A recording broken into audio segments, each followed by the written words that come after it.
Bu dəqiqə Samir bəy, məcunlarla, ən müəllimlərlə. çox bu dəqiqə bizə müraciət edir insanlar miqrenlə yanaşı zob xəstəliyi ilə.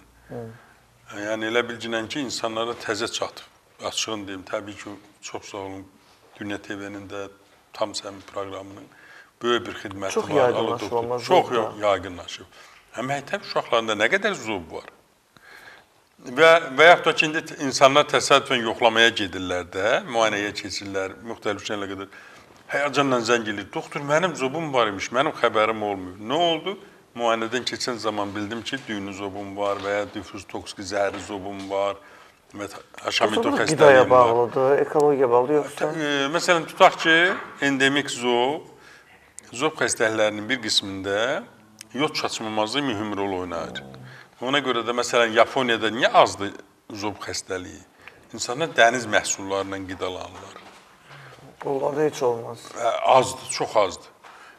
Olduqca azdır, müqayisə, bizlə müqayisədə, başqa ölkələrlə müqayisədə. Ondan başqa, zob xəstəliklərində, onlar da o növünə uyğun olaraq bəzisində görürsən, şikinlik verir, artıq çəki verir. Deyir, mən yemədən kökələm. Ay doktor, mən heç yemirəm, mən halsızam, yuxudan doymuram. Zob da onu kökəldir. Hə, haşamito xəstəliyi, tiroidit.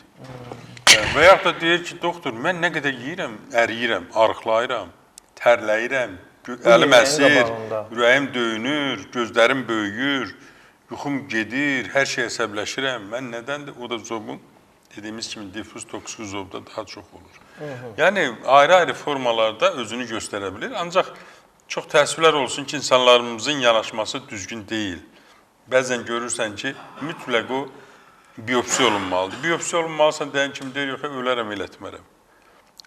Əgər həkim şübhələnirsə, biopsiya məsləhət görürsə, əkməyə verirsiniz ona? O götürülməlidir. Niyə? Çünki Allah eləməmiş. Orada xərçəng olsa, xərçəng hüceyrələri, çox asanlıqla müalicə olunursan, heç adına düşmür, ömürlük. Allah insanlara 4 orqanda, mən bildiyim, şans verir. Düz bağırsaqdır. 15-20 il xərçənglə yaşaya bilirsən. Süd vəzidir.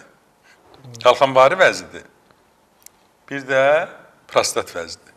Bunlarda elə bilginən ki, qapalı bir yerdə qalır. Bir neçə aylar, illər lazımdır onun inkişafı üçün Samir bəy.